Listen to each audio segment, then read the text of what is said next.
Hello friends, एक बार फिर से स्वागत है आप सभी का हमारे यूट्यूब चैनल में। जैसा आप सभी जानते हैं, अभी नेक्स्ट वीक में रिट की विज्ञप्ति जारी होने वाली है और 25 अप्रैल को उसकी एग्ज़ाम प्रस्तावित है।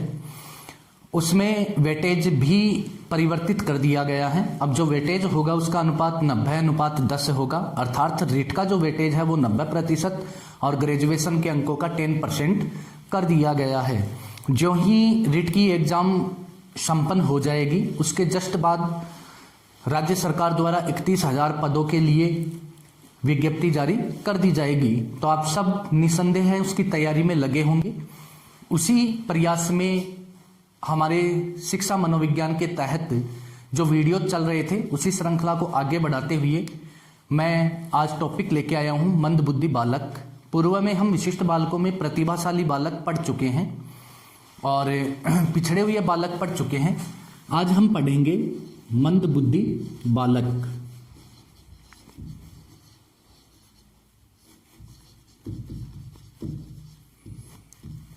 एक प्रश्न इसका आवश्यक रूप से पूछा जाता है, मंदबुद्धि बालक को ही मंदित मना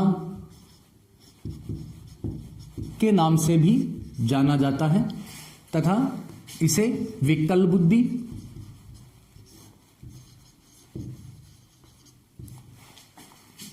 बालक, मूढ़ बुद्धि बालक, मूढ़ बुद्धि बालक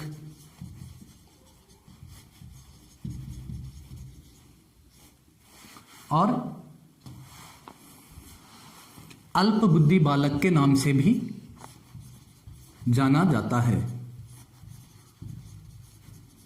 अर्थात मंद बुद्धि बालक को ही मंदित मना, विकल बुद्धि बालक, मूढ़ बुद्धि बालक और अल्प बुद्धि बालक कहा जाता है। मंद बुद्धि बालक ये सभी जो भी प्रकार हैं वो विशिष्ट बालकों के तहत आते हैं।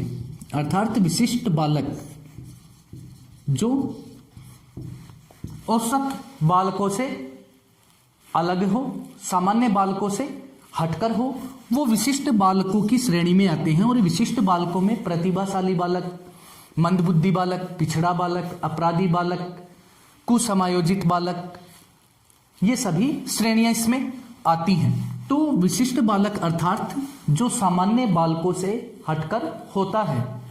वैसे ही मंदबुद्धि बालक, मंदबुद्धि बालक के को स्पष्ट करने के लिए हम कहेंगे कि औसत बुद्धि से कम योग्यता वाले बालकों, कम योग्यता वाले बालक क्या कहलाते हैं? मंदबुद्धि बालक कहलाते हैं। औसत आईक्यू 100 या 120 के मध्य की जो होती है वो औसत या सामान्य श्रेणी के बालक कहलाते हैं। लेकिन यदि इनसे ऊपर आईक्यू है तो वह क्या कहलाएगा? प्रतिभाशाली बालक कहलाएगा, जीनियस कहलाएगा। किंतु यदि इनसे कम है तो वह क्या कहलाएगा? मंदबुद्धि बालक। सबसे पहले इंपॉर्टेंट फैक्ट की बात करते हैं। क्वेश्चन अपना यही बनता है कि एक मंदबुद्धि बालक की आईक्यू क्या होती है, अर्थात मंदबुद्धि बालक की बुद्धि लब्धि कितनी होती है? तो ये होती है 70 या 70 से कम। 70 या 70 से कम आईक्यू वाले बालक क्या कहलाते हैं? मंदबुद्धि बालक कहलाते हैं। क्वेश्चन यही बनता है क्या कि मंदबुद्धि बालकों की आईक्यू कितनी होती है? तो क्या आंसर होगा आपका? 70 या 70 से कम आईक्यू वाले बालक क्या कहलाते हैं? मंदबुद्धि बालक कहलाते हैं। जबकि पिछड़े बालकों की कितनी आईक्यू होती है? 85। 80 व 90 के बीच वाली आईक्यू वाले बालक क्या कहलाते हैं? पिछड़े बालक कहलाते हैं। लेकिन पिछड़े बालकों में जो निम्न स्तर होता है मंदबुद्धि बालकों का, वो क्या कहलाते, उनकी आईक्यू कितनी होती है? 70 या 70 से कम। अब नेक्स्ट प्रश्न इंपॉर्टेंट ये बन गया कि टर्मन ने मंद बुद्धि वाले बालकों की आईक्यू कितनी बताई है। टर्मन के अनुसार मंद बुद्धि बालकों की आईक्यू कितनी होती है? नेक्स्ट प्रश्न बन गया, क्रो एंड क्रो ने मंद बुद्धि वाले बालकों की आईक्यू कितनी बताई है? सेम है, 70 या 70 से कम। टर्मन के अनुसार 70 से कम आईक्यू वाले बालक मंद बुद्धि बालक कहलाते हैं और क्रो एंड करो के अनुसार भी 70 से कम आईक्यू वाले बालक क्या कहलाते हैं?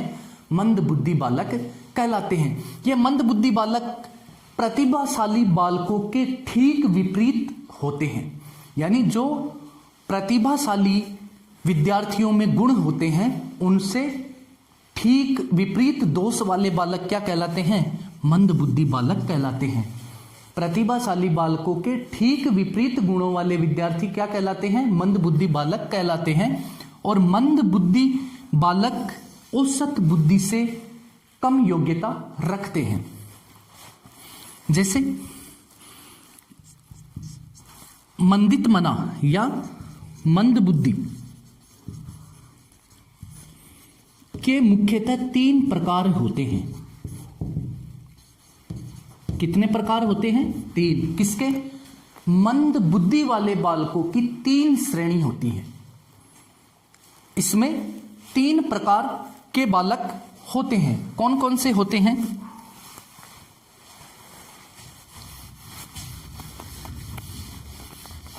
सबसे पहला जो होगा वो होगा जड़ बुद्धि।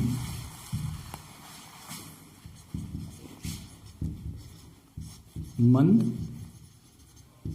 बुद्धि के मुख्यतः 3 प्रकार होते हैं। 1 नंबर पे आएगा जड़ बुद्धि, 2 नंबर पे आएगा मूढ़ बुद्धि और 3 नंबर पे आएगा मूर्ख बुद्धि। ये मंद बुद्धि बालकों के प्रकार हैं 3। 1 नंबर पे जड़ बुद्धि, 2 नंबर पे मूढ़ बुद्धि और 3 नंबर पे मूर्ख बुद्धि। एग्जाम में इनकी आईक्यू पूछी जाएगी। तो जड़ बुद्धि वाले बालकों की आईक्यू कितनी होती है? 25 या 25 से कम। यानी जहां पे 25 आ जाए, 25 तक, 0 से 25 तक की आईक्यू वाले बालक क्या कहलाते हैं? जड़ बुद्धि कहलाते हैं। मूढ़ बुद्धि वाले 25 से ऊपर चले चलो, इनकी आईक्यू 25 से 50 तक होती है। आप चेक कर सकते हैं, रिट में और 3rd ग्रेड में जब पेपर लगता था ये प्रश्न पूछे जा चुके हैं। और मूर्ख बुद्धि 50 से ऊपर। कहां तक बताया मैंने? मंद बुद्धि वाले बालकों की आईक्यू 70 या 70 से कम। तो इसमें आ जाएगा 50 से 70 तक। तो जड़ बुद्धि वाले बालकों की आईक्यू 25 या 25 से कम होती है। मूढ़ बुद्धि वाले बालकों की आईक्यू 25 से 50 तक होती है और मूर्ख बुद्धि वाले बालकों की 50 से 70 तक होती है। इसमें सबसे लो लेवल या लो कैटेगरी का बालक ये है जड़ बुद्धि वाला। इसे पहनने खाने का भी होश नहीं होता। जड़ बुद्धि वाले बालकों की आईक्यू 25 या 25 से कम होती है। दुर्बल बुद्धि के कारण इनमें मानसिक विकार उत्पन्न हो जाते हैं। मानसिक विकार या दोष उत्पन्न हो जाते हैं। इनके मानसिक विकास का स्तर 2 वर्ष की आयु के बालक के समान ही होता है। यदि ये बालक शारीरिक रूप से 30 वर्ष का भी हो गया किंतु इसका मानसिक विकास कितनी आयु के बालक के समान है? 2 वर्ष के आयु के बालक के समान है। इसे बोला जाता है जड़ बुद्धि। यानी इसे कपड़े भी दूसरे लोग ही पहनाते हैं, खाना भी दूसरा लोग ही खिलाते हैं। इनमें किसी प्रकार की सेंसिटिविटी नहीं होती, न इनमें कोई संवेदनशीलता होती है, ना ही इन्हें कोई होश होता है। पशुवत व्यवहार इनका होता है। तो जड़ बुद्धि वाले बालकों की आईक्यू 25 या 25 से कम होती है और दुर्बल बुद्धि होने के कारण इनमें मानसिक विकार या दोष उत्पन्न हो जाते हैं तथा इनका मानसिक स्तर 2 वर्ष की आयु के बालक के समान होता है। अर्थात इन्हें कपड़े पहनाने, नहलाने व खिलाने का कार्य भी किसी अन्य व्यक्ति द्वारा ही किया जाता है। मूढ़ बुद्धि, मूढ़ बुद्धि वाले बालकों की IQ 25 से 50 तक की होती है। इनका मानसिक स्तर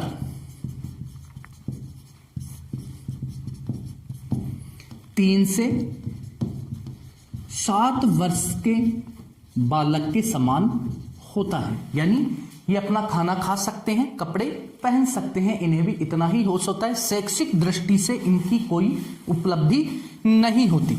अब आता है मूर्ख बुद्धि।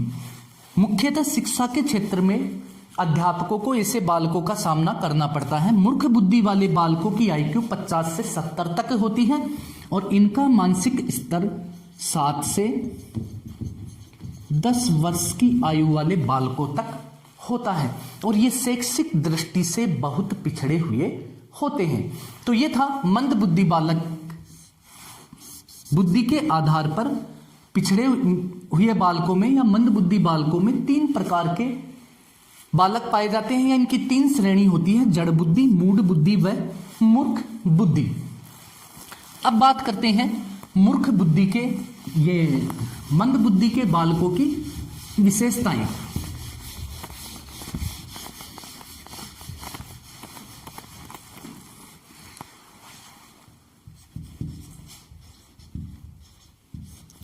मंद बुद्धि या मंदित मना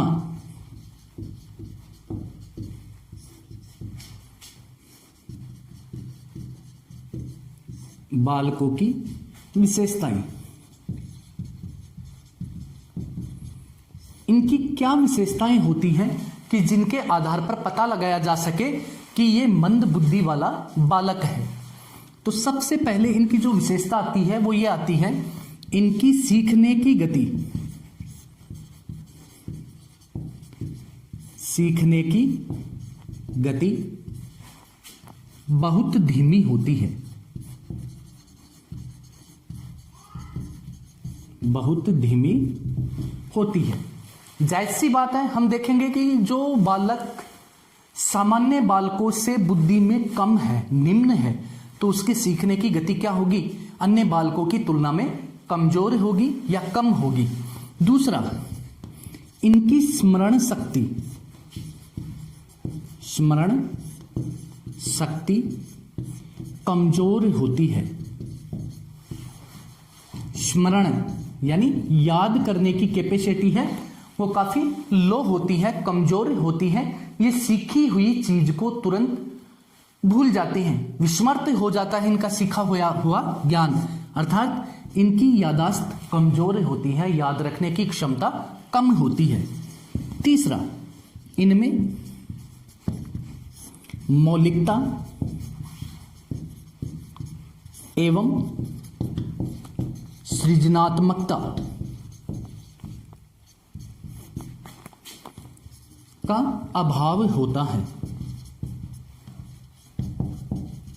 सृजनात्मकता आप जानते हो, यदि कोई चीज पूर्व में मौजूद नहीं है और उसको अस्तित्व में ले आना, पूर्व में बनी हुई 2 या 2 से अधिक चीजों को मिलाकर नई चीज का निर्माण कर देना सृजनात्मकता है। या फिर किसी चीज का वर्तमान में अस्तित्व नहीं है लेकिन उसे किसी व्यक्ति के प्रयासों से प्रकट कर दिया जाए तो वह सृजनात्मकता है। जैसे कवि या शायर, पहले से कोई कविता नहीं है मौजूद लेकिन वो उसको लिख देता है और वो एक नया साहित्य हमारे सामने लाता है, वो होता है सृजनात्मकता। इसमें यह है कि मंद बुद्धि बालक सीखे गए ज्ञान का किसी दूसरे क्षेत्र में प्रयोग करने में सक्षम नहीं होता। जैसे आप और हम ये जानते हैं कि 10 - 4 6 होते हैं, लेकिन मंद बुद्धि के बालक इतना भी करने में सक्षम नहीं होते। कहीं मार्केट में सामान लेने के लिए जाते हैं तो उनको हिसाब किताब करने में काफी कठिनाई महसूस होती है, अर्थात वे सीखे गए ज्ञान का प्रयोग नवीन परिस्थितियों में कर पाने में असफल रहते हैं। चौथा, ये शैक्षिक दृष्टि से पिछड़े हुए होते हैं। शैक्षिक दृष्टि से पिछड़े होते हैं, यानी इनका एजुकेशन लेवल काफी कमजोर होता है। इनमें आत्मविश्वास की कमी होती है, आत्मविश्वास की कमी होती है, यानी क्लास में खड़े होकर 2 शब्द भी नहीं बोल सकते या अध्यापक द्वारा पूछे गए प्रश्न का जवाब नहीं दे सकते। नेक्स्ट है, ये कुसमायोजन के शिकार होते हैं, कुसमायोजन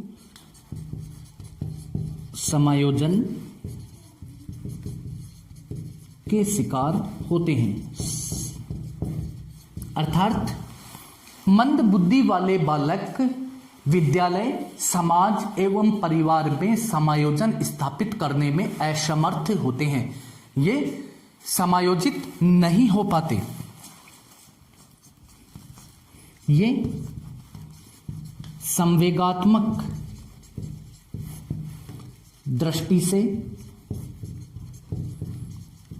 अस्थिर होते हैं।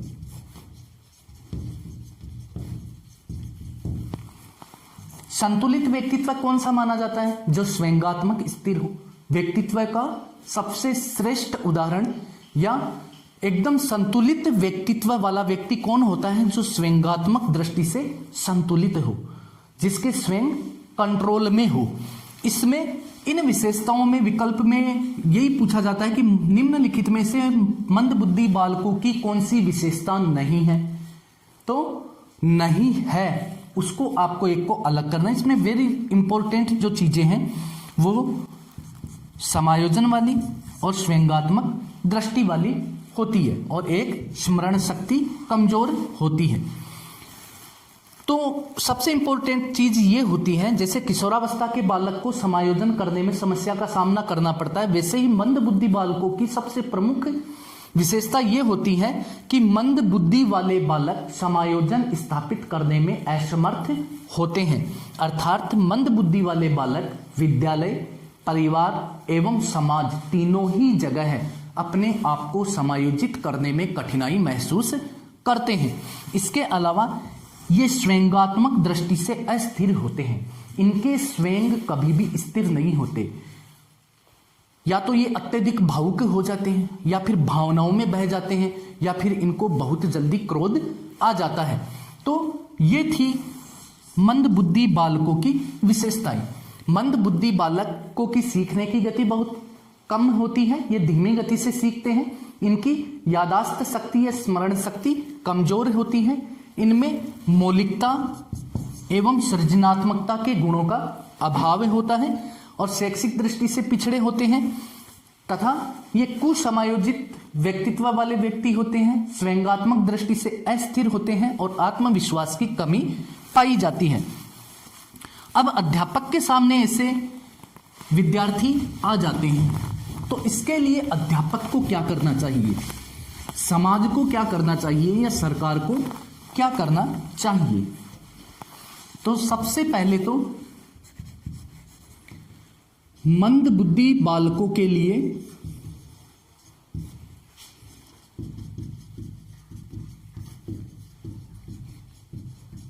शिक्षा हेतु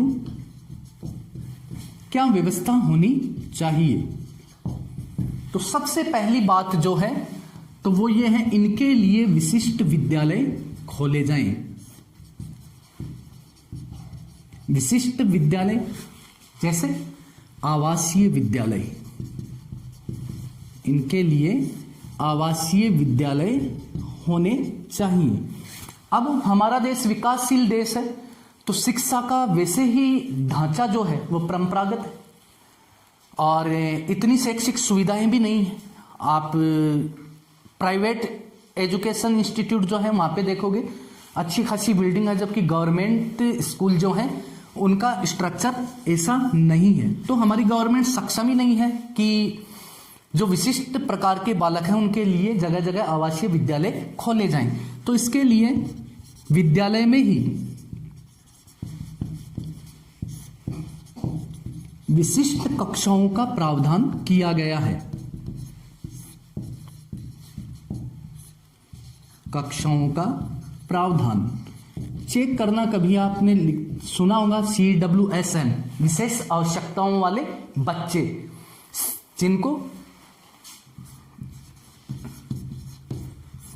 गवर्नमेंट की फाइल में CWSN नाम दिया गया है, यानी ये जो विशेष आवश्यकताओं वाले बच्चे होते हैं उनके लिए विशिष्ट प्रावधान किए गए हैं। तो जो मंद बुद्धि के बालक हैं उनके लिए विशिष्ट विद्यालय या फिर विशिष्ट कक्षाओं का प्रावधान किया जाए। दूसरा है अध्यापक को इनके लिए किंडरगार्टन, मॉन्टेसरी एवं सीखो और कमाओ ऐसी शिक्षण विधियों का प्रयोग करना चाहिए।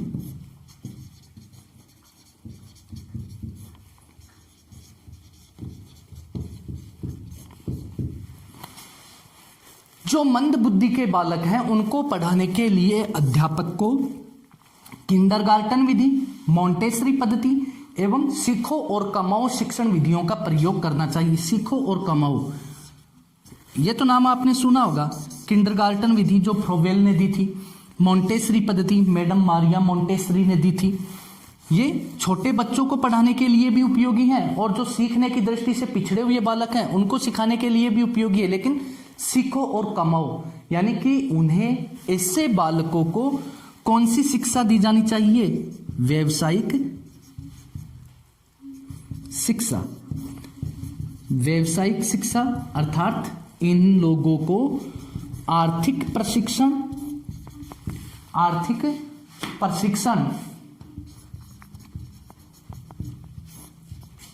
या हस्तकला हैंडीक्राफ्ट की शिक्षा दी जानी चाहिए। यह प्रश्न पूछा जा चुका है। मंद बुद्धि बालकों के लिए कौन सी शिक्षा उपयुक्त रहती है? हस्तकला की शिक्षा।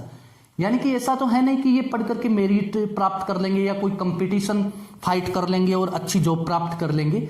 इनको ऐसा प्रशिक्षण दिया जाता है जिसके द्वारा ये कमाकर खा सके, यानी हैंडीक्राफ्ट, कुछ हाथ से बनने वाली कलाओं का इन्हें ज्ञान दिया जाता है। जैसे कपड़े सिलना, सिलाई मशीन का पूरी तरीके से ज्ञान दे दिया जाता है। टॉर्च बनाना, रेडियो बनाना, इस तरीके का इन्हें प्रशिक्षण दिया जाता है ताकि ये उस कार्य को करके अपनी आजीविका चला सकें। ये है सीखो और कमाओ विधि। इसके तहत मंद बुद्धि बालकों को आर्थिक प्रशिक्षण दिया जाता है जिससे भी छोटी मोटी चीज बना के अपना जीविकोपार्जन कर सकें या हस्तकला की शिक्षा दी जाती है। ये थी मंद बुद्धि बालकों के लिए शिक्षा व्यवस्था। इसमें सबसे इंपॉर्टेंट चीज जो है वो ये दो हैं। मंद बुद्धि वाले बालकों के लिए सबसे उपयुक्त शिक्षण विधि कौन सी है? किंडरगार्टन एवं मॉन्टेसरी पद्धति।